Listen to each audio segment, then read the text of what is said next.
Two village idiots with a love-hate relationship. See, you got fat. See, you still look like a 15-year-old girl, but not hot. Who can't stop arguing over Oklahoma sports. You know what, man? Why am I still talking to you? Come on, we were doing good there, man. It's the Just Okay Sports Podcast, hosted by Troy and Daryl. Sooner Nation, Thunder Nation, we are back, and it is game week. It is game day eve, as we like to say. And as it has been the last couple of weeks, it is not Troy and Daryl. It is Troy and my brother Jared that are rocking this thing out. And so we are ready to get going because, again, it's game eve, baby. How are you, Jared? I'm good. And by the way, I just want you to know your name is not Troy, but here we are. Yeah, so no, man, it's been good, been a good week. This is I always tell everybody this year, like, this day feels like Christmas to me. So this is like my Christmas Eve. So I'm hyped. Yes, there's no doubt about that. Which, speaking of hype, we could use your help with hype. So don't forget, if you listen to this in podcast format, definitely go to Apple Podcasts, SoundCloud, Spotify, wherever. Give us a follow, a subscribe, give us 5-star reviews and comments all over the place, please. If you follow my brother's stream on Twitch, go over there and give him some love as well. And we also have a YouTube channel where all this is at. So if you come across this over there, give us a little love on that side as well. Again, just to help get the word out. The more we get that kind of stuff, the more that we approach recruits, coaches, things like that to come on the show. It helps us that much more to get things going. So anyways, and it is going to be a wild stream tonight, bro, because here's the deal. It's a long weekend, obviously, with Labor Day. So our kids came to us all of about 10 hours ago and asked for friends to stay the night. So I have kids running everywhere in my home right now. I am not in my normal spot where I podcast. I am downstairs. There's already been kids fighting and screaming. So I don't know what's going to happen in the background of this thing. I got a dog over here that could lose its mind at any point in time. It's going to get nuts in here. Well, okay, let's just clarify for everybody that's not familiar with Jared. I have 230-pound dogs and 2 cats that I am fairly certain have stole some of my pre-workout and are eating it on a daily basis because they are out of their minds. But anyways, that's regardless. Let's get going. Let's roll into it because I'm just You're ready. Stay. You're ready. All gas, no brakes, baby. Let's go. Oh, nuh-uh. We're not using that phrase here. We're not going down that. But what we can go down is let's talk about a little bit of what's happened first. I say we start there. Are you okay with that? Is that okay? Yeah, I just jumped into that.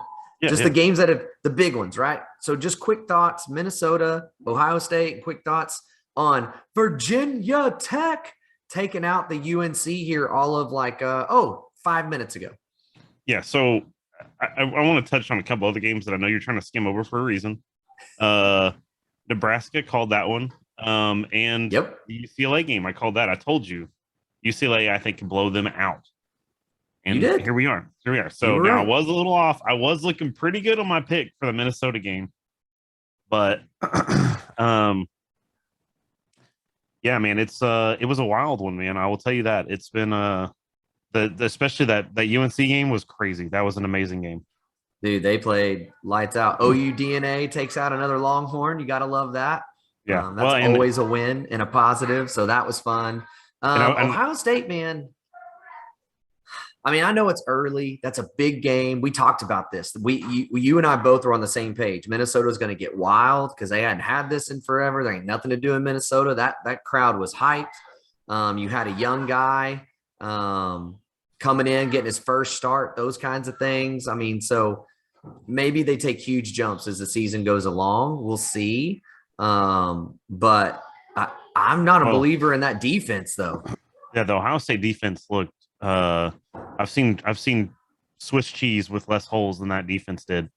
And also, real quick, I do want to point out, not that this changes the outcome of the game, but I want to say there was 2 calls in that game that I thought were completely egregious. There was that targeting at the end was, I don't even know how you justify that, period. I mean, look, and I think you and I would both agree. By the rule, it's targeting. From a ex-player perspective, I hate the fact that would have been targeting. He had his face up. It's a bang deal. He's trying to make a play.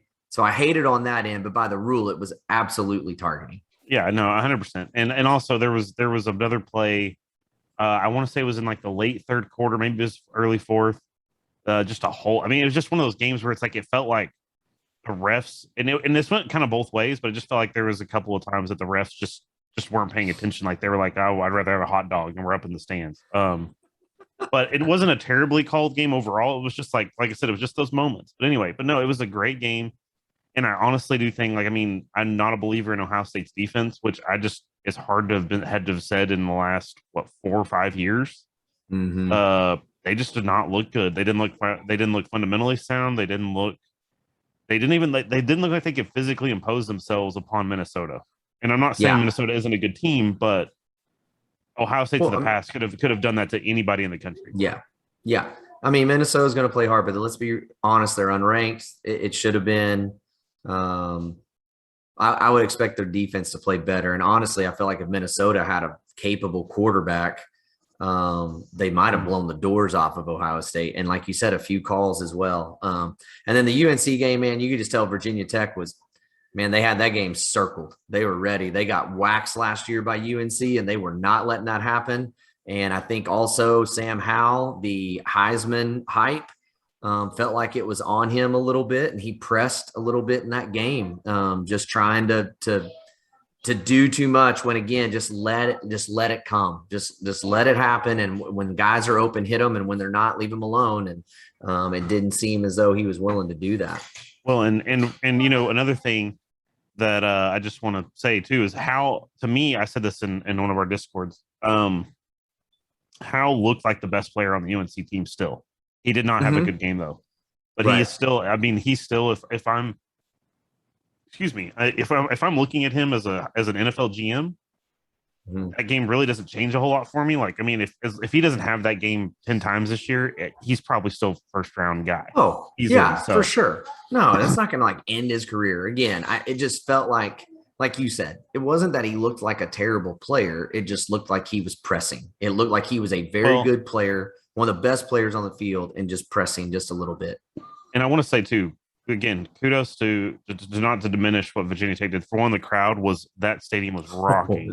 It was electric, bro. I would have loved to have been at that game. And two, the other thing is that defensive line was actually like, I didn't feel like UNC on a lot of those plays was getting a very good chance to set up a pocket. So that didn't really help Hal at all. But yeah, no. I mean, it's still an amazing, fantastic game. And I know that there's people that are going to be roasting Mac Brown. And you know what? I know he's a Texas guy, so I'm not, but I really do still love Mac Brown. So yeah. Oh no, good dude. All right, but it's game day eve.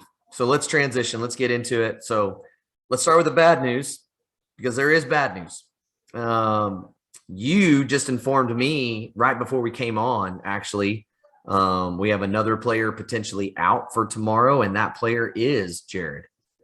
That'd be Drake Stoops, is reported to be out this week and returning next week, potentially. Now, this hasn't been confirmed by obviously Lincoln or anybody on the OU staff, so take that for what you will. But there are rumors circulating that he will be out tomorrow, which that's already at a position group that we've talked about is thin, because there is another player that is, I believe, confirmed now to be out. And Daryl, that player is Theo Weiss. And yes, he is out. How long? It depends on who you talk to, man. I've heard he's, good chance he can be back for Texas. I've heard there's a good chance he could be back for bowl games. I mean, I don't know, man. And look, I know Mims was probably the best receiver we had last year, but after that, it was Weiss. And missing him for this stretch is not good. You kind of hoped that, at least I say that, I hoped through these early games that his chemistry and stuff would just grow with Spencer, that his confidence would grow. You had heard he was in the best shape of his life because he was able to kind of take some time off with these different injuries and things. And you kind of just wanted to see him finally hit in that ceiling area of what you thought he could be. And now that's down. And then, of course, everybody knows by now the rumors about Andrew Rame also. And I don't know, man. It's, I told Smith, I said, I think even since last year, it's been a weird, usually when you'd get to close to the game week, you'd get fairly concrete information on who was in and who was out. Mm-hmm. And it feels like the last, maybe just it's the COVID era. It feels like there's not a lot of solid information. Because, like I said, I've heard the same thing with Weiss. I've heard, oh, he'll be back by Texas. I've heard he's completely out for the season. He's not even going to make a bowl. So, but yeah, Raym apparently is going to be out, which is going to be not ideal. But his sounds his sounds. The good news is, if we're going to take a good news there, is he is. I mean, it's against Tulane. No disrespect to Tulane, and it's against. I can't even remember the team. Western Carolina. Yep. Yeah, I can't want to say Western Kentucky.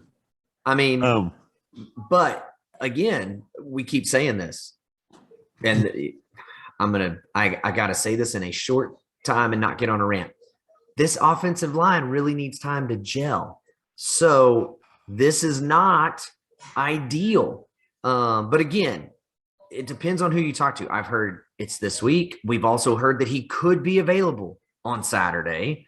We've heard he might not be available the first 2 weeks. And his definitely seems to be, I confirmed is too strong of a word.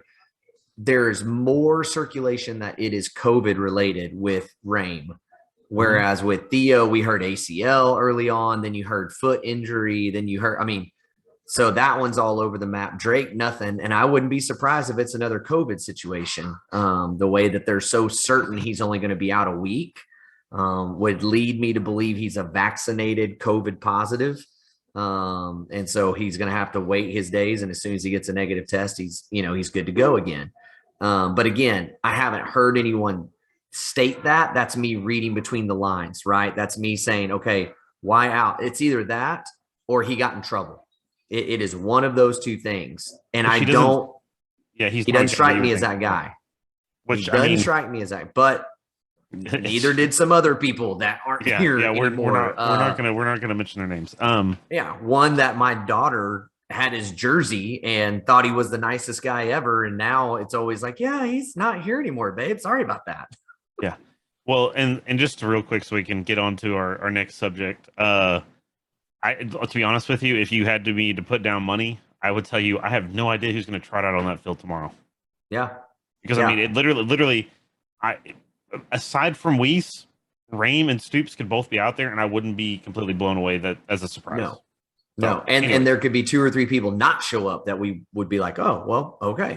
So well, going into that, obviously I think Drake Stoops, we all knew was not going to be like the key piece of the offense, but I think we all knew he was going to be right there in the depth chart. Definitely a guy that's going to get touches. Raym was, I think, more or less penciled in as the starter at center, and Weiss is definitely a starter, at the wide receiver core. And so, you go through all that. Anything else on the depth chart kind of stand out to you about who would be playing or not playing? Or where I guess they would land in the playing, not playing thresholds of the depth chart. For me, obviously, Stoops, the problem with Stoops is like that Edelman. I know that is an exhausted comparison, but he's Mr. Reliable, right? Wes Welker. Yep. Yeah. Wes Welker, Julian Edelman, whatever. Like, he's the guy that, how many times last year? I think against Iowa State, he caught some insane catches that really kept a drive alive, and he's done that. Yep. He did that several times last season. So anyway, hopefully that doesn't matter against Tulane. But yeah, him being out, and I think that's where we just kind of got to get in the depth chart real quick, because I don't know what to think of this depth chart, man. I know it's the game one, and I know if you're playing your first game against Georgia or Clemson or somebody that's just good, and you were trying to really play some tough cards on somebody, right? I would get this depth chart, but you're playing Tulane. And again, all due respect to Tulane, I think they're actually going to be a lot better team than what people anticipate. Yes. But yeah, what do you make of this depth chart, man? Because it didn't surprise me. Honestly, it's kind of been Riley's MO now for about 2 seasons. And I do think part of that is early in the season, they are still very much pushing for competition.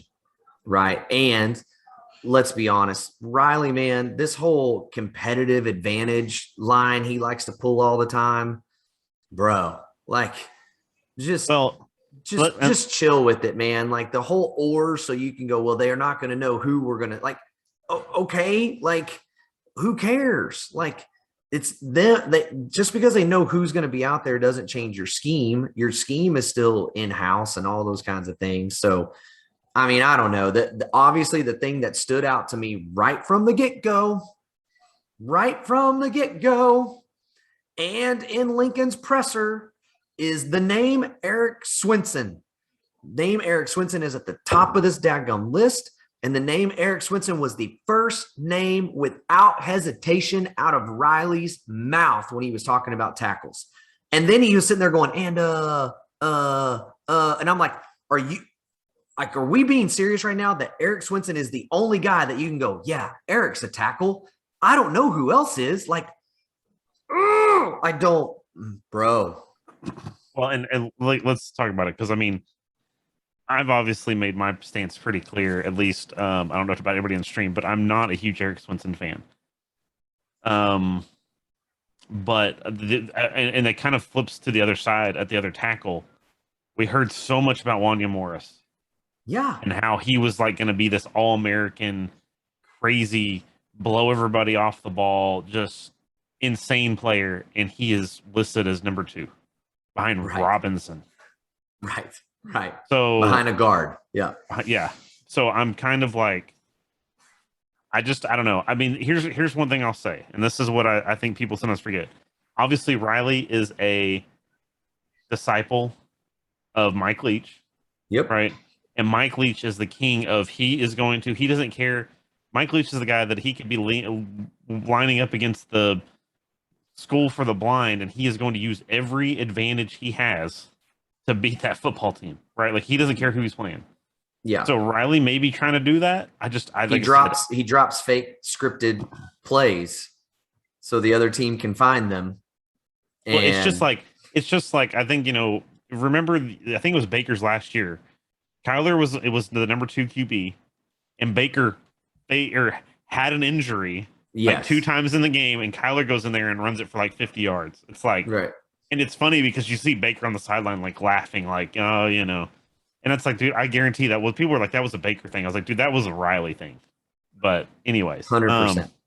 Yeah. So, I mean, obviously that's just real quick, because we don't want to spend all night on this because I mean, I don't know what there's much to say about it. Obviously you got Swinson starting. They currently, the depth chart actually has Congo listed as the starter at center. Yes. Right. Which is another indication that I would say Rame is not going to play, because we have not heard Conjul, however you want to say his name. I think it's Conjul, but I don't know. No one has mentioned his name. It has been Rame, and on occasion Murray, and even on occasion McIver. Sorry, I call him McIver. But Conjul's like this name like in the back that's not, and now all of a sudden he's a starter. It's like, okay, like we get it. Well, Rame's not playing. Yeah, and so I mean the offensive lines, I don't, like I said, this got asked in the Discord the other day, and I think everybody mistook what I said. But there's, and we're gonna get to this later, but it's like, dude, I'm gonna have my eye very closely on that offensive line when they trot out there on the field for the first drive, because I have no idea who's going to be out there. I couldn't, like, even based on you giving me a depth chart, I have no idea. Yeah, and I just don't understand it. I don't understand how Anton Harrison is not locked down the left tackle spot. I would say this, some guys to watch along that offensive line that it will be interesting to see as the year goes along. Savion Byrd. Now, I will say this. I have mentioned time and time again, Coach B the last 2 seasons has talked his offensive lineup like they're the most amazing thing ever, and they haven't looked that great, right? But the way he talked about Savion Byrd was different. If you can go back, I think it was 2 weeks ago, he kind of did media availability that you can go back and watch. And, dude, he just was like, dude, I had no idea this guy was going to be this ready. Now, get that man some snaps. So we'll see, but I would keep an eye on him if he comes in the game. The fact that Walker is listed as the backup guard is fascinating to me. It's another name that we have not heard at all. And then Wanye, I don't know. I don't know what's going on there. So Well, and I mean, I don't know. I mean, I could totally only strategy I could come up with for these guys just being there to play these 2 games basically is that he is playing that close to the chest, not for this game or even the next game, but for your 3rd game, which I believe off the top of my head is Kansas State. Is that right? Can we open the Big 12? Game 3 is Nebraska. Nebraska. Oh, you're right, Nebraska. Okay, well, yeah. I mean, maybe the first 3 games you're playing these guys, and then for your Big 12 game you open is I think against Kansas State. But anyway, right now. Oh, sorry. Go ahead. My bad. No, I mean, I was just saying that's the only strategy I can come up with. If what we heard preseason up until this point was true, then that's the only thing that I can come up with in my head that would make any sort of sense. Right. Based on the depth chart we have now. One other thing that I liked on the depth chart real quick was, and I was shocked that Deshaun White is not listed as a starter. And I thought that was now we've known all along they were going to rotate those guys a lot. We knew that, but that's a big deal. I think that's a really big deal for them to make the call. These guys just fit our scheme better, and we're rolling with them from the start. Deshaun's still going to play a ton and definitely be involved. And from all accounts, he's had a really good, spring, summer, and fall. But getting Aguebu and Asamoah on the field and let those guys get reps, let them do work to get ready for later in the season. But I thought that was an interesting change on the defense from last year. Yeah, and of course, there's one person I want to shout out that it was kind of another crazy beat was going to be Nickelback. I don't know if we're going to talk about that. Billy Bowman. And he's listed as right. It's Billy Bowman or Jeremiah Cradell, but it sounded like from a lot of sources he beat out Cradell.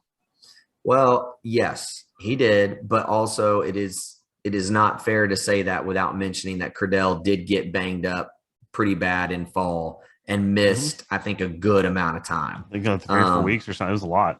It was quite a few practices. And so him missing that much time, I think, just opened the door for Bowman. And look, that's the thing that Grinch is. Like, if you are there, you get rewarded for that.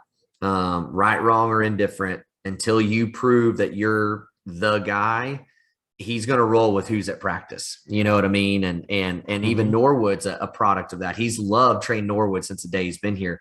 But until Trey could start practicing and start actually getting reps, that's when they put him on the field. And then he had like 5 interceptions or 6 interceptions in 5 games or whatever. And shout out to our man, Trey Norwood, who is a Pittsburgh Steeler now, 53-man roster. And got bragged on all kinds of crazy. So, and then Justin Broyles is another name that did not see coming, would not have anticipated, but is the backup to Pat Fields currently right now. Again, it's an but still, that good on Justin Broyles, man. I love that guy. That dude brings energy all day, every day. Yeah. So, and I think, it's, again, I would tell anybody that's going to look at the depth chart, I take this all with a grain of salt, because this is not going to be, there's a very fair chance that this is not who you're going to see out on the field. But how do you feel about getting into the game real quick? Let's talk. You want to talk about the game? Let's get into this game. Absolutely. Right. So I was going to go ahead and give the spreads and all that. You go with that? You go with that? Sure. Yeah. Okay. First of all, because we're going to get into this a little bit later, I just want to say real quick, OU is giving basically all of the money that they're making from this game by hosting it in Norman, because this was going to be at Tulane. But of course, the hurricane hit, shut things down. They're giving all that money to Tulane to help them with the hurricane recovery and all that. So honestly, I told somebody this today, I don't care who you're cheering for. I don't care if you hate Oklahoma. That's a feel-good story. Oklahoma probably easily could have said, no, we want to keep the money. But anyway, so we'll get into that later a little bit. The spread is 31.5 points. Yeah. The over-under is 68.5. So those are kind of the primer for the game. So I to be honest with you, and I know that there's going to be people that are going to get pitchforks out for me saying this, I don't think OU is going to cover the spread. No, That's a huge spread, man. That's That's a huge. You got to think about it. If you score 42 points, that means you're holding them to 11. Yeah. 11, and you're going to play tons of backups, right? You're going to go down into your 3 deep. If you play like you should be running all the way down your 3 deep, which means you're going to give up some plays. 31 is just a lot. If they score 56 points, that's the only way is if they drop 60 on them and, they score 29, right? Or they can't, they got to score 28. That's your only shot. And I don't know about us scoring that much. I think their offense will be able to keep the ball at least early in the game and slow it down. So yeah, I don't see us covering the spread. To that, excuse me, like you just said, I don't think the over under. I'm thinking the under.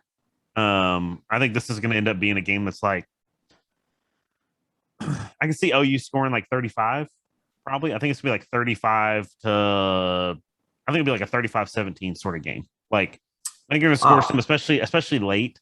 I think when by the fourth quarter, you're probably going to have a lot of second or third string guys in there, and I think they'll probably score a touchdown in trash time. Now, I'm giving us every bit of 48, 49 points in the game, but I think that, I think they're going to score like 20, and so I don't think that's crazy to think. That's 2 touchdowns, 2 field goals in the entire game, again, with your second and third string in there. So, 49-20, you still don't cover the spread. Right. And yet that's a huge win. And I think OU will score every bit of 49, 50 range. But yeah, by the fourth quarter, they're going to, and the other thing, let's be honest, man, I think early in these games, if you ever go back and look, Riley likes to use these early games to tune his offense up. He likes to let it go. I don't think he'll do that against Tulane because of what they've gone through just to get here. I think he's definitely going to be more sportsmanlike in the fourth quarter of just trying to eat clock and let them go home, which, by the way, the angry green wave on the field, sorry, I don't know why my head just went there, looks legit. And again, a great call by the OU athletic staff and department to do that. Yeah, honestly, like I said, if you hate OU, if you're a Texas fan, if you're an Oklahoma State fan, if you're whoever that just hates OU, you have to look at some of the social media stuff or whatever, the things that OU's done to try to help Tulane through this, and you can't deny that. So, the green wave looks mint. Oh, yeah. Mint. Primo. So, absolutely primo. So, okay. yeah. So that's the spreads. Yeah, so and just do that. Like you said, I think it's gonna be vanilla play calls. I don't think you're gonna see, if you're looking at this game to see, if you're not familiar with OU or whatever, this would not be the game I'm gonna tell you to watch, right? It's just gonna be vanilla. So, but it'll be fun. Like, I was just ready to see some grown men hit each other. Yeah, absolutely. So what do you think as far as we talk? We always do this, right? Like, whenever we preview a game, we're going to talk about, well, who's going to be the standout in this game, right? Who's going to be but I think the problem you have in this game is they're going to play so many people, right? They're going to play, at least I said, they should play so many people. They should, again, go in their 2 and 3 deep on all depth charts. So I have a proposal. Okay. A standout offense, a standout defense, okay, player. We're going to go tier 1, tier 2. Okay, so as best as we can tell from the depth chart of the starters, here's who's going to stand out, right? Offense and defense. And then in that backup role kind of scheme of people, here's going to be the standout. And you could even go 2 if you wanted to on one side or the other of the ball. But yeah, standout, tier 1, tier 2, offense, go. So offense, I am going to have 2. I'm going to have my standout offense. I'm going to have Eric Gray, which I know is not a risky pick, and Jaden Hazelwood. I think Jaden Hazelwood's going to have, for what time he's going to play, is going to be a monster out there on the field, actually. Okay. So, I love the sound of that. Yeah. So do you want my defense? Is that right? Do you want me to go? Yeah. On defense, my starters, I'm going to go probably just because I don't know. Like, maybe I'm just too hyped for him, but Billy Bowman, I think, is who I'm going to take, just because I think the fact that he's even in that position, I understand, like we talked about earlier, but with the whole Cradell and his injury and all that, but the fact that Billy Bowman is, I think the kid might be just that special. Yeah. No, I can see that for sure. I think those are super solid picks. So For what's me, your tier ones? Yeah. yeah, my tier ones on offense.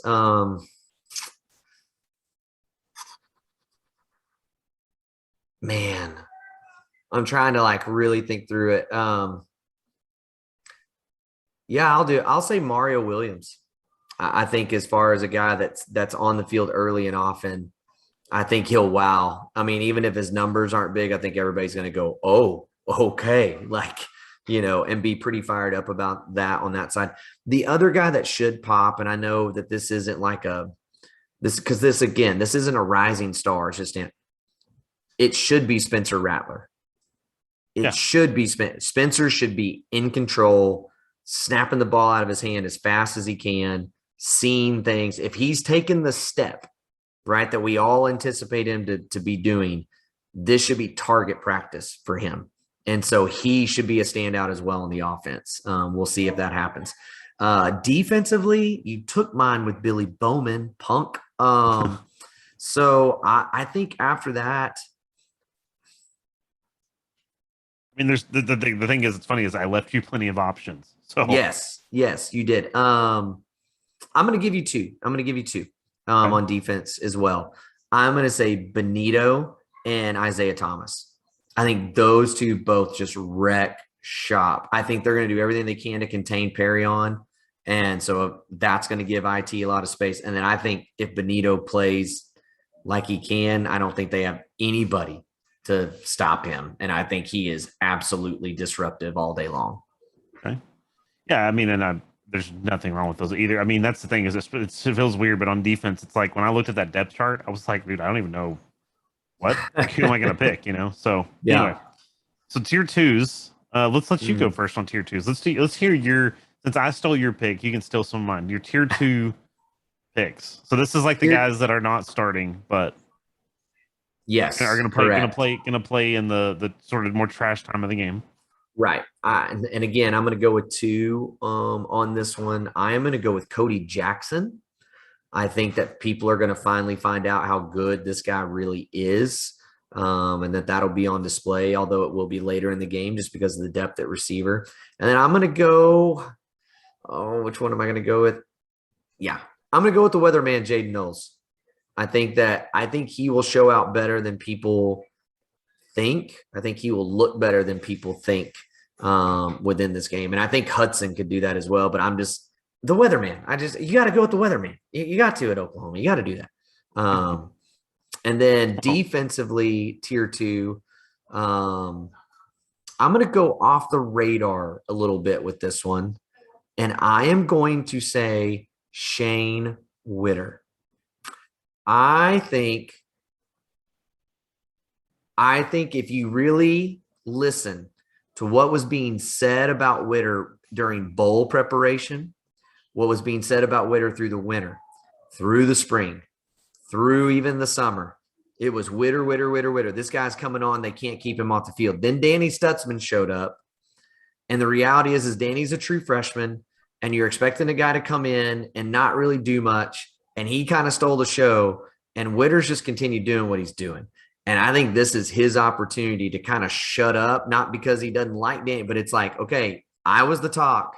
I was the next guy up, and now all anybody wants to talk is Danny Stutzman. Well, that's over with today. I'm taking my spot back. Okay, so those great picks. Honestly, you stole a few from me, so that's fine. My tier twos are going to be in this again. This one's probably going to be the not so hot take, Caleb Williams. I just think I mean people are just going to see. He's going to, I think he is as advertised. So what's going to be frustrating is if he goes out and balls out, people are going to be like, oh, he needs to start over. Especially if Spencer struggles, which I don't believe he will, but boy, he better not. Yeah. The first time he throws a pick, somebody's going to be screaming for Williams. Yeah. Anyways. Oh yeah. So I'm going to pick two. So I'm going to go Caleb Williams. And then my number two on offense is going to be, well, you stole Cody Jackson. Never mind. I guess I'm not doing a second. You said Cody Jackson, didn't you? Yep. Yeah, I did. I think somebody like Jalil. I'll go ahead and say Jalil Farouk because he was one of my breakout players. So I think Jalil might actually. I think he's like again. I think he's going to have those moments where he's just going to flash some athleticism that people aren't anticipating maybe. Yeah. So, and then on defense, so I'm gonna go with 2, and I'm gonna pick Corey Roberson. There we go. And Friend that's of a the shout podcast. out, friend of the podcast, and I'm gonna shout out because I know that both Logan and Tao love that guy. So Yeah. my niece Super and nephew, cool to the my niece kids, and nephew would man. disown me if I ever did not pick him. So Kevin Roberson, I'm gonna pick him, but I also think, I mean, as a real pick though, because against Iowa State and some of the later games last season, he looked strong. Like he played extremely well. So I think he might have that game where he can kind of show out a little bit. So I'm going to pick him. And then I'm going to pick, and this one's, I don't know, we'll see. Key Lawrence. Ooh, good pick. So I think Key Lawrence is actually going to like open some people's eyes. So that's my picks. Okay. I like it. I'm down with that. There's some solid names on that. So we need to make sure and write these down and come back to them when we go back over this game at some point in the next week and get that going. So what is the biggest thing that you are watching in this game? Again, this is going to get me some heat because everybody thinks that I'm trying to say that this is going to be an all-American offensive line, and I'm not. I'm just watching the offensive line. I mean, that's, to me, look at all the teams, all the times that OU's had a chance. Well, I shouldn't say all the times. Several of the times that OU's had a chance for a national championship, it's been the offensive line that's held them back. I mean, if it wasn't the defense, it was offensive line. The defense seems to be fixed. So if your offensive line's terrible, that's just who I'm going to be watching. And I mean, that's going to be the group I'm going to watch all game long because I want to see how the 2 deep do. If they end up putting Swinson out there to start, or Robinson, and then you see Morris, or you know what I mean? Like, it's like, I just want to see whoever's going to be out on that field and see what we're going to do, because maybe that'll give me the indicator by the end of the game that, like, yeah, Bill Beanbo was just throwing dice when he picked the depth chart, and only when we play Texas or whoever's our, Kansas State or whoever's going to be a real threat, that's who you're going to be able to know. So probably offensive line. What are you looking out for? Offensively, there are 2 things, and they're way more specific, right, than like groups. Offensive line, yes, and I need to see when we are run blocking, there is zero reason that on 75 to 85% of the plays, their linemen or linebackers should not be 3 and 4 yards pushed down the field. Period. Like, if this is a national championship contender, it can't be pop at the line and twist, right? It should be driving people off the ball on run plays, right? And then just not getting just speed burnt off the edge. Eric Swinson. They should not just be putting a guy out there that can run a 4.6 and blaze by you, because guess what? If you play Ohio State, Spencer's going to die if that's the case against Tulane. So that's like the deal with the offensive line. Receivers is the other one for me. And I want to see what their separation level is in the game. I want to see, are there real openings that they're creating in their route running, in their route trees, things like that, as they play this game. So, like, for instance, somebody was the other day, hey, look at what Hazelwood's done. Great, but every catch we've seen Hazelwood make in his career thus far, he has been covered. Now, he's made the catch, but he's been covered. And I want to see, if he is that good, he should have separation. He should have space that he's catching the ball in, not having to go over people and grab the ball because he hasn't gotten away from anybody, right? Well, so, and I mean, look at, like, I would argue Mims was your top receiver last year, and I would argue that he was probably like the 3rd or 4th best athlete at receiver. Maybe not 3rd or 4th, but he's not the best athlete.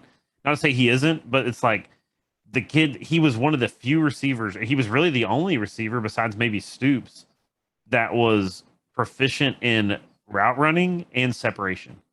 Yep. Everybody else just tried to out athlete people. And it's like, look, you might be able to do that against a Tulane, or you might be able to do that against even half the Big 12 teams.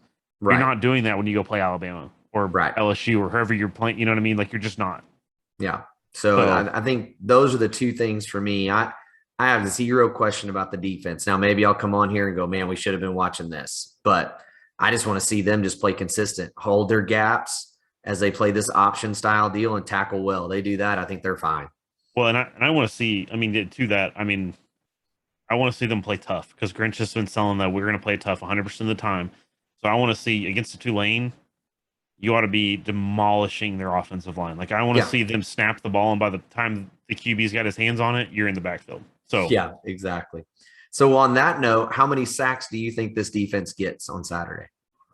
Yeah, sorry, don't say Saturday. Tomorrow. And I guess we should tomorrow probably say morning.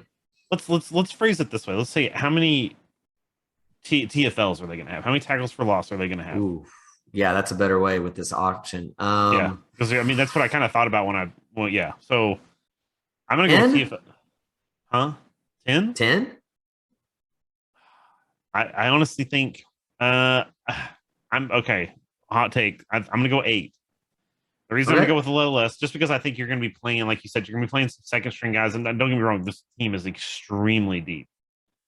But I just think that they're going to, not that Grinch is going to let off, but I just think you're not going to see the same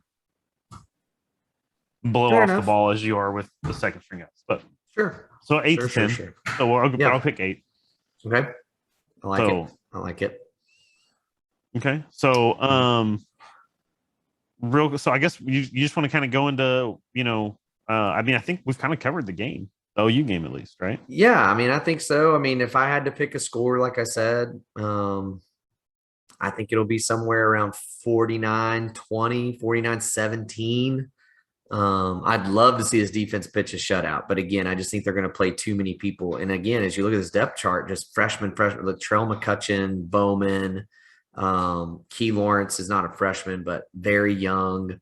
I just think they're going to have some, mistakes along the way that give up some points. So I'd say like 49-20. I'm going to 49-20. I'm just going to go 38. I'm going to say 38-17. And I think like you're going to have, I think it's going to be like I said, I think there's going to be a touchdown with like 3 minutes left or something. You know what I mean? Like, yeah, you're going to have the give your Dan Mullen jokes, keep them aside for a second, but you're going to have a scout team out there basically playing. And so you're going to see something probably, but I'm going to go 30-17. I just think it's not going to be that OU's going to play bad. It's the first game of the year. That's a lot. 31.5 is a spread. That's a big one. Like that's a big especially for a number 1 game. And Tulane's, they're not a great football team. They're not filled with blue chips or anything, but they're not a bad team. Like they're not Western Carolina. They're not Western Carolina. Like, right. This is a team that's got there's no way they should beat you, but if you're stupid, they're going to take advantage of it and they're going to make plays. And they have a new OC. So you don't really know exactly how he's going to attack you. Because I would say Tulane's better than Kansas. By a long shot. Okay. And even with Kansas, it's like I could see where if you're, like I said, first game of the year, you're not going to be clicking on all cylinders necessarily because you're still probably, like you said, you're figuring out who you're playing, who's going to be your playmaker. If you gave me 31.5 against Kansas, it's like, yeah, I'd probably take it, but I'd also have hesitation. Just it's a lot of points to score in your first game. So yeah, I agree. Well, that's the game as far as a preview goes. Going bigger picture, some reports coming out this week we want to make sure that we get to across all of college football a little bit more. Conference alignment. The Big 12's expanding. Dude, is there anything else that needs to be said? I just want to say I hope Bob Bowlesby is watching this, and I'm going to tell you, take your clown costume off right now, sir. Or put it on, leave it on. You should wear it permanently. I don't even know. Yeah, So it just real quick, just so I can phrase it for everybody that isn't for some reason watching any sort of sports outlet. If you're seeing a sports outlet, I appreciate you, but the Big 12 is supposedly preparing to send out official invitations to Houston, BYU, the University of Central Florida, and Cincinnati. That's correct. To expand the Big 12, and apparently with fairly immediate. I mean, as in next season. Is how it's sounding, or within the next couple of seasons. But I don't know. I don't know what to say to that. I mean, it still does nothing for your conference. You're going to go through 2025, and these TV people don't want to talk to you. So you can send your invitations all you want, but those teams know that too. Otherwise they'd already had a deal. The only the only thing is, the argument you can make is if you kept OU in Texas, this is great because this is what OU in Texas wanted. You bring in a school like Florida, or you're not Florida, UCF, Central Florida, yeah, and you bring in a big chunk of the Florida market. You bring in Cincinnati, you bring in the kind of the north or the upper Midwest, Ohio, that sort of region market, and you bring in Houston, and you harden yourself into South Texas.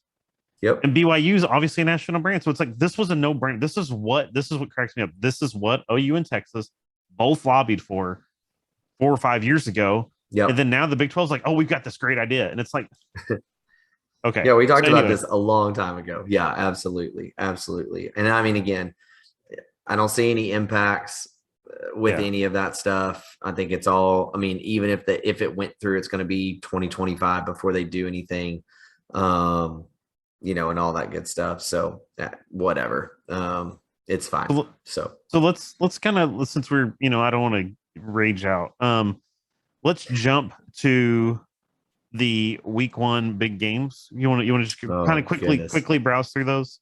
Yeah. So first of all, we've already touched on North Carolina and Virginia Tech. So they were favored. North Carolina was favored by 6, and they ended up losing by, I believe it was 17, maybe, or 7. No. 7. No, wasn't that much, by 7. It was 7. Yeah, you're right. So that was a great game. Currently, by the way, Michigan State, I actually picked this as a sneaky good game. Michigan State versus Northwestern. And it looked like right now it's 21-7, but it looked like Michigan State was going to come out and just murder Northwestern. They were clicking hard. So they've slowed down just a little, but I think that's going to end up, if you're bored tonight, you can turn that game on. Now, one that I want to get your comment on: 19 Penn State and number 12 Wisconsin. Badgers are favored. Badgers are favored by 5.5 points. Wisconsin. You're taking them and taking the spread. Yep. Yeah, I am too. And honestly, the other thing I think people need to circle that game, especially with what we just saw from Ohio State on Thursday, that could be a very big impact on the playoff discussion. Because I don't think Ohio State definitely isn't a shoe-in, in my opinion. I know it was the first game of the season. I'm not trying to be hyperbolic here, but they definitely don't look like the team to win the Big Ten.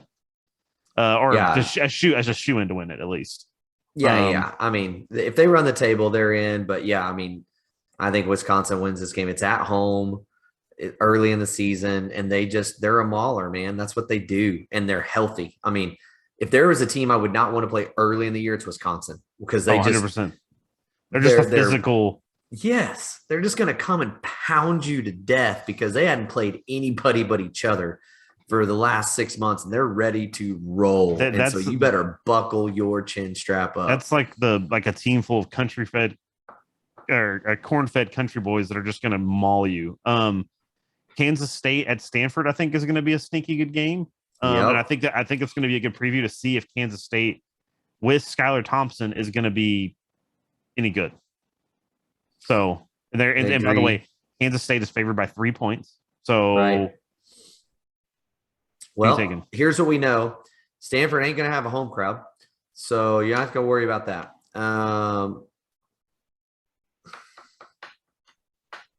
Man, I'm torn on that. I'm gonna go Kansas State. I'm gonna believe in Skylar Thompson. Our friends of the podcast, the Bosco Boys podcast, K-State guys. Man, they're on the Skylar Thompson train. They were before he went on his run last year, and they were right. The dude can play, and I think he's a game changer for them. Their offensive line last year was very new and very raw, so I think that's a game they pull out. Yeah, I'm gonna pick Kansas State also because and the one thing I do want to say though is Kansas State has had a habit in the last few seasons of dropping a game early against even inferior competition. So we'll see, but I'm going to take Kansas State.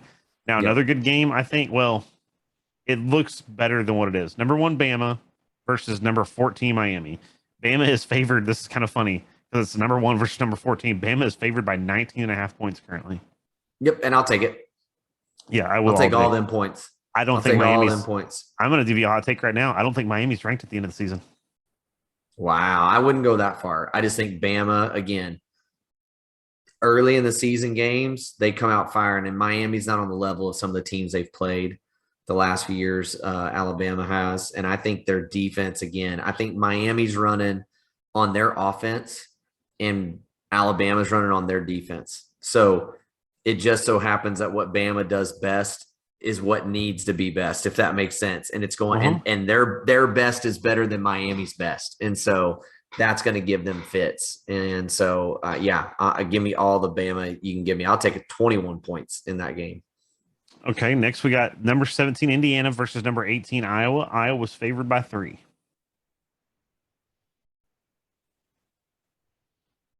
Iowa.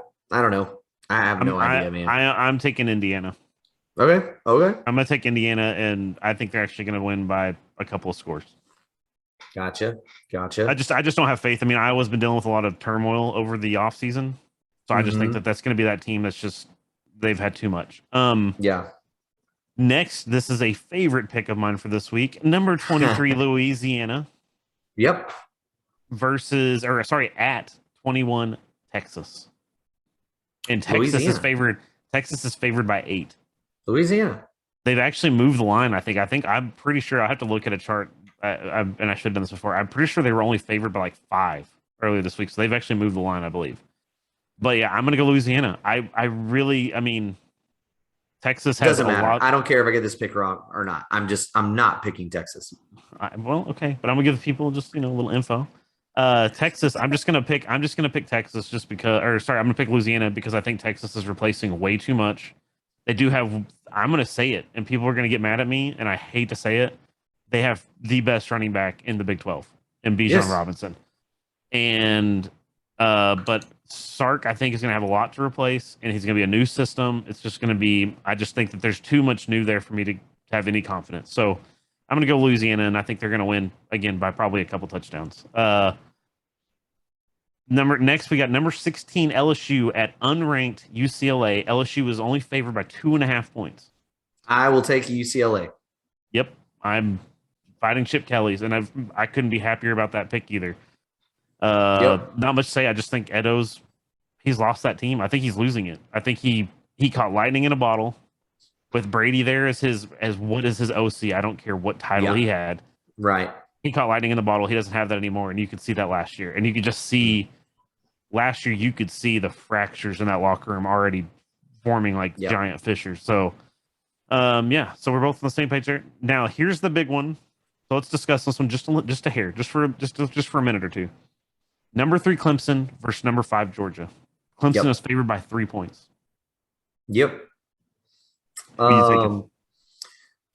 This one's tough, man. 247 was just talking about the other day. Of current rosters, Georgia has the highest blue chip /5-star lineup of any college program out there. I believe they have 19 5-stars on their roster. It's really dumb. Mm-hmm. So you have that, right? JT Daniels comes back, experience, et cetera, et cetera. I'm still going to go Clemson.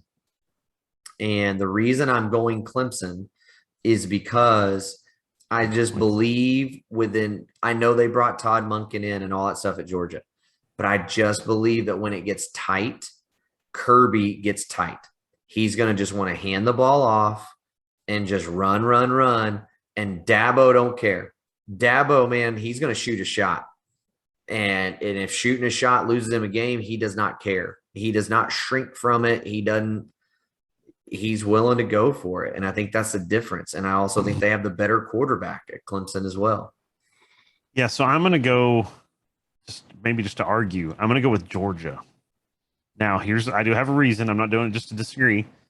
I'm going to take Georgia because I think Clemson, and I love me some Brent Venables. I don't care that he left OU and all that. Huh. Last year, I just felt like that defense really took a big step back compared to what they had. Yep. And I feel like there's not much for me to look at that team right now and say that it's going to be revolutionarily different. Now, I'm not saying that UGA is going to be a massive offensive threat. I just think that if it comes down to it, that's going to be a huge weakness. And I think that's going to help UGA just drive the ball down the field when they want. Because I just don't think they have those maulers on the defensive line. So I'm going to take Georgia. But if Clemson comes out and somehow their defense has figured it out, I'll probably be picking Clemson the rest of the season. But because I do think I can't remember the kid's name that's their quarterback now, and I mispronounced DJ Uyunglele. Yeah, that. I do think that kid is legit. I don't think it was a fluke that he did what he did in spell of Trevor Lawrence last season. So okay. Right. All right. So do you want to get into the next segment? Yeah, let's get to it. Every week we try to also bring a little bit of lightheartedness to our day and to our week. So we have a segment that we always call My Other Brother Daryl, and which basically is your idiot of the week. It comes from the old Bob Newhart show, where he hires some guys to come do work and realizes, I should probably not have hired these guys. Hi, I'm Larry. This is my brother Daryl. That's my other brother Daryl. Yeah, those guys right there. So we always have some every week of who it is that we're going to go after, have a discussion with, whatever. And mine is one that's kind of been the easy target for a while. It's Bob Bowlesby for me in the Big 12 office. Just stop. Just stop. There was a national alliance of conferences made 2 weeks ago that has no agreements whatsoever, has no plan, has no strategy, has nothing. They all just got together and said, hey, the SEC is really big. We got to get together and be something big too, but we just don't know what it is. They didn't even invite you to the table. They did not invite you to the table of an eye-to-eye agreement of nothingness. That's how low on the totem pole you are in the Power Five idea. You are not going to make it. Stop with this leaking to the press. Oh, we're inviting Cincinnati. Cincinnati at this point is happier where they are. BYU will keep their independent status. They all are good. They do not want you. And by the way, Dana Holgerson's running Houston into the ground. So you don't want them right now in this conference. This is ridiculous. It's just ridiculous. You guys are fools. Just own up to the fact that this conference is dead because you didn't do anything for the last 10 years and move on with your life. Yeah, yes. I mean, this is like when you were a kid and the neighborhood got together, all the neighborhood kids got together and made some fantasy crazy club together that didn't mean anything. Yes. We were the 8th Street Bungalows or whatever, and you didn't get invited. And it's like, there's nothing. Like this alliance that got formed is vaporware. It doesn't exist. If the Big 12 was in the movie Sandlot, they wouldn't be on the Sandlot team. Yeah. And they let everyone play. Let everyone play. And Big 12 would not be invited to that game. Yeah. And I just want to say, like, it's despicable to me, again, that the Big 12 acts like Bob Bowlesby. He hasn't said this specifically, but you get that air from him of like, oh, we're going to invite these teams. And it's a really good idea. And it's like, dude, this is what not just OU and Texas, several of the Big 12 teams wanted in, was that 2014 or whatever year that was, 2015? Yep. Begged you to do something and basically just said, no, we're good. And then now we're making lots of money and I'm just going to kind of hang out in my office. The institutions are happy where no, they're not, dude. Bob, just go. You need to be on a lake in Florida or something by this point. You need to be put out to pasture. You're outside of your mind. You are outside of your mind. There's nothing about this that's gonna. I mean, let's go as far as to say the only team on that I would say, well, I should say is advertising. The only team I could see that has real interest just because of the past for them is UCF. Right. I mean, not to say the others don't, but I mean, UCF wants to be in a Power 5 conference. Yeah, but they'd go to the ACC at this point. Yeah. I mean, but that's what I'm saying. The problem they have is even if you had these teams, I don't know whenever the college, if you add all these teams, the college football playoffs are probably not going to consider you a Power 5 anymore. Nope. I mean, you've lost, and no disrespect to Oklahoma State, no disrespect to even, TCU or Kansas that has a good basketball program or whatever. But when it comes to football, you have lost your two brands that are national brands, that are blue blood programs that bring in talent in and out. And now they're gone. You let them go. And I'm sorry. I know plenty of people are mad. Plenty of people are upset. But there's nobody to blame except the Big 12, and Bob Bowlesby is the king of that. Yep. So I agree with you on and that. we just have a quick comment on that. Teams voted with their feet instead of waiting for expansion. Touché, my friend. Yeah, I mean, the problem is, dude, Oklahoma and Texas, you can hate them as much as you want, but they gave the Big 12 5, 6, 7, 8 opportunities to do anything. And I don't care about, I understand that it's hurting other schools, and I'm sorry for that, but OU and Texas have paid their dues. They've shared the revenue. They've shared their revenue, the extra revenue that they're generating by being in the college football playoff or whatever with you. And now you're mad about it. Like, I'm sorry. Well, and again, the Big 12 was on life support, whatever that was, 10, 12 years ago, when everybody was jumping ship. And the only reason it didn't pull apart was because you had a president at OU that just wouldn't leave Oklahoma State behind. Like, he just would not sever that tie. And that's the only reason. And so, again, nobody wanted you back then. And, like, look, I understand Oklahoma State is very good in several sports. Okay. They're even good in football. They just don't generate, though. They don't generate viewership. They don't generate sellout crowds. They don't even generate huge money throughout their stuff other than Boone Pickens. And they've got to get those things corrected, right? And I think that's one thing that scares people's out is that Boone's not around anymore to dump paychecks on facilities and things like that. Well, and so again, we're gonna have a little chat for the people in the pod. We are live streaming this. We do have a chat. So, commenter, my boy B Diesel, I would say Oklahoma State is a national brand, in my opinion. They may not be a blue blood, but they're nationally known. But by that comparison, so is UCF. Yes. So is BYU. So is Boise State. Boise State. I mean, just they played yesterday, right? And all it was, hey, remember when they beat Oklahoma? Remember when they beat, like, they're going down this list of look at all these schools they beat, and it's like they're known for that, but they're not. If you've had any in today's day and age with social media, with the way media in general is, with the way TV is, where you can watch 500 freaking games a week, every team that has some success is a national known team, and that's not to diminish. Oh, sorry. Go ahead.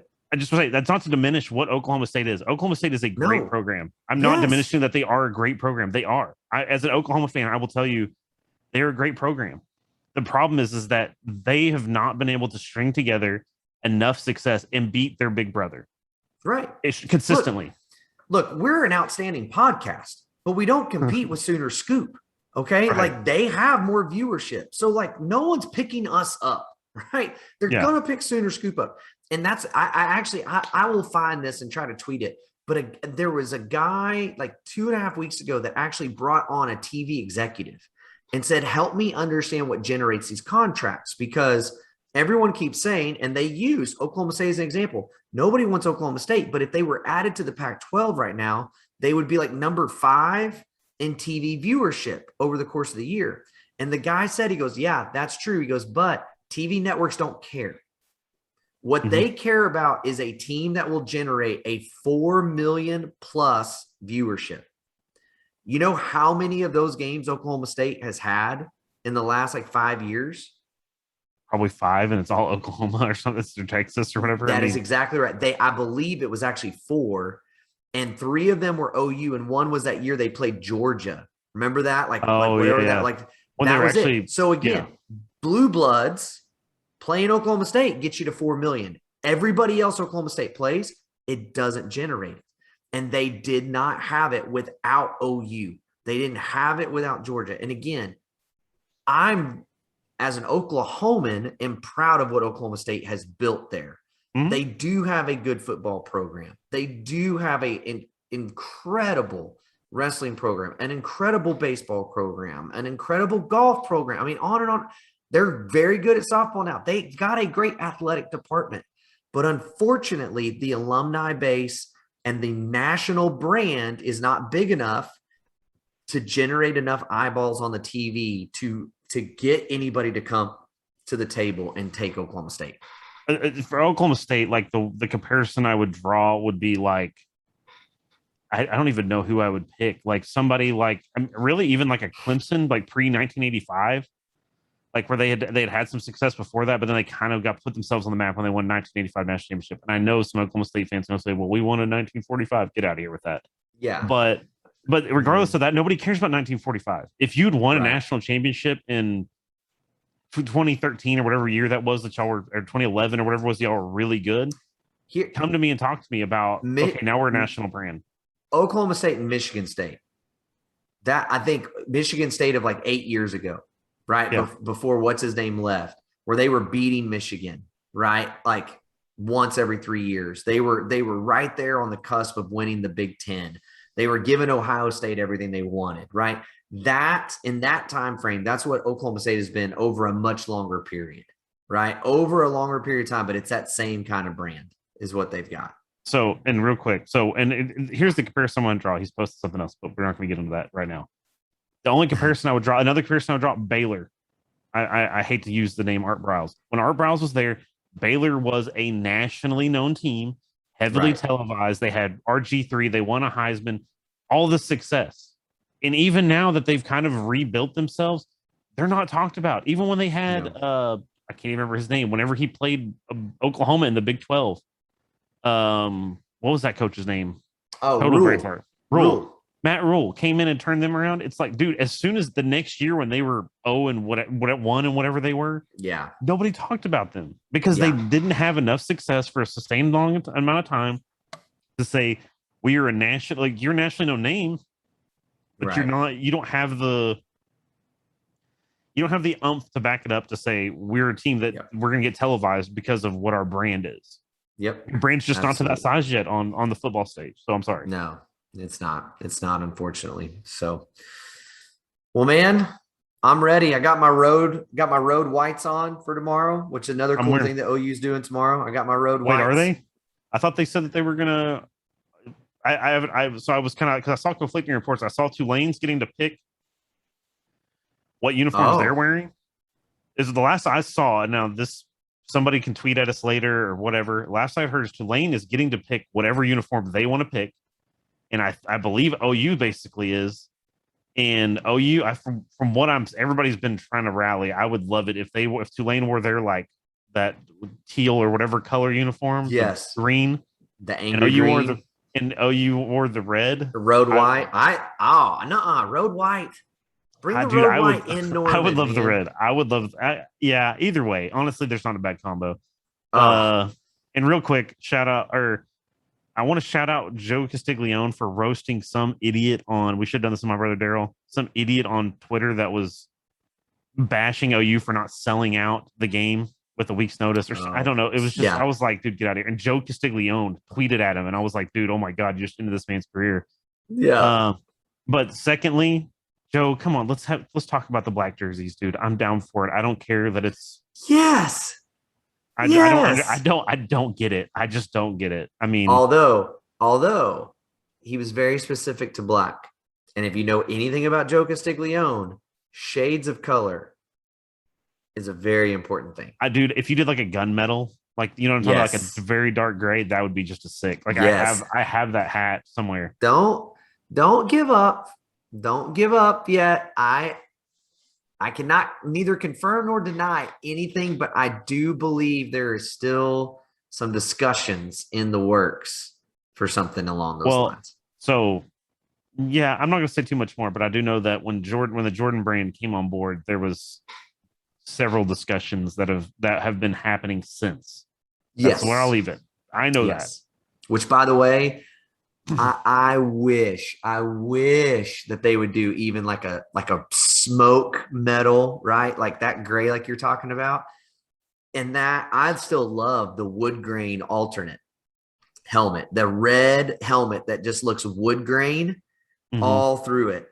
I think that would be so money, especially with a black OU on either side within that wood grain. And then, I think that would be sexy. I think that would be so sexy. Yeah. So I mean, but we'll see. I mean, I don't think anything's going to happen this season. But also, you never know. I mean, Joe and Lincoln, marketing geniuses. Yeah. Because I wouldn't doubt if they don't come out to they would come out against Texas and be like, oh, by the way, we have new uniforms. And you're like, what? You want to know what would be the most epic troll job ever? Is to bring out the black when you play Nebraska, who at their height was known for their black jersey defense. That right there would be the ultimate troll job. And how they have not already set that in motion ticks me off. Dude, all I could say is this is going to sound bad because I want to beat everybody, but the team that I'm ready to just dog walk, to just hammer into the ground without remorse, is Nebraska. And it's for no other reason than the way that their athletic department has acted about the game. Like, you're just scared. Just say it. Just say, we don't want to play OU because we know we're going to get dog walked. And then no, we can't financially, this and that. Yeah. It's like, no. You're selling. No, I'm not buying what you're selling. So I know. But anyway, hey man, it was a great discussion. So I'm hyped, man. Let's just. I am too. I'm gonna be blowing up your phone. Please do tomorrow. Please do, and hit us and everybody else that blow up our phones on Twitter. Find us at Just Okay Sport. Hit us over there. J Rodicus ZL7 or ZL1. Sorry. And if you're liking, interact with us. If you like the pod, drop a follow or a subscription or whatever. It's subathon for or subathon and September for Twitch. But anyway, and hit me up on Twitter. I do a lot of stuff around the live stream, but now that football season started, I will be tweeting a lot of OU stuff. So because I feel like I'm an integral part of Just Okay Sport. I'm just okay at it. Are we going to go if they make it? Are we going to go just really quickly? It depends. I would say yes if I can. Right now, my job, if I basically, I think there's gonna be travel restrictions fairly soon. I gotcha. So if that's cleared up by the time that there's a national championship game, I'm 100% down to go. Okay, let's talk about it more later. So, hey, we're having a great time. We hope you guys are too. Like you said, subscribe, leave a comment. Please leave a comment on there, especially Apple Podcasts. That's huge on that side of things. Do all that stuff. Help us out that way. Again, we are just trying to have a great time, and we hope you guys are too. And we will talk to you guys later. Bye, Baker. Cha-ching, another money ball. And you can unhitch the wagon. Put the ponies in the ball.